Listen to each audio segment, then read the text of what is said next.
Ibinalita nga ng ABS-CBN ang nasabi nga pong OPM Pride na kasama po ang SB19 BGYO at ilan pa sa mga kilalang OPM or P-pop dito sa bansa. Well, isa nga ang SB19 sa pangunahin na panauhin pagdangal kumbaga sa DUNK kung saan ay mapapanood pa sila sa linggo. Yun ang pagkaka-update ng kapamilya, kaya naman marami pa rin ang nag-aabang sa SB19. So, nasa Japan pa rin ang Mahalima at syempre dahil nga mayroon pa silang last na appearance or performance na sobrang excited na nga po ang mga Japanese nilang fans. Syempre, unang-una ng proud dyan, ang tila parang pangalawang magulang na nga ng SB19, walang iba kundi ang kanilang mga fans, ang 18. Anyway, hindi lang yan, nagbahagi din ang GMA na kinatuwaan naman ng mga fans at lusot na lusot naman.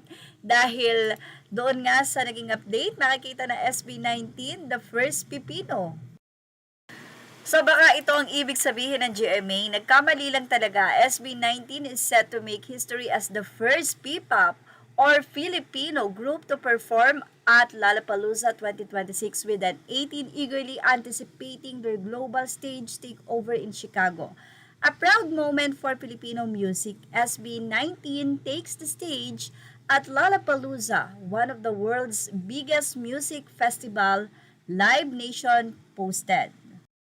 Mabalik tayo sa SB19, the first Pipino ng GMA. Dahil pasado at mahal na mahal ng 18 ng GMA, kaya naman sinakyan nilang nila ang pagkakamaling ito ng GMA. Alila Pipino represents.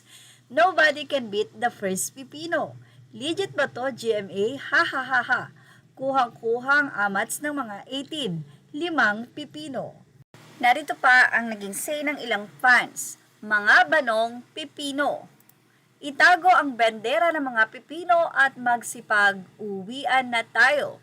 5 bano, 5 Pipino, aray ko. Aminin natin once and for all, ang cute talaga ni Ken. Siya ang pinakagwapo at cute para sa akin. No offense sa iba pero sa aking pananaw siya talaga. Though cute at gwapo naman silang lahat. Pero bias ko si Ken ha ha ha. Iba din talaga ang humor ng mga 18. Say pa nila, siyang tunay, cucumber, ha ha ha. Si Justin daw talaga yung nagpangalan niyan.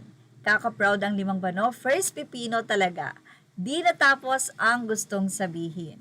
Well, ayan po ang 18. Talagang lahat nalulusutan nila kahit ang pagkakamaling ito ng GMA ay nag-viral at natuwa sila sa SB19, the first Pipino.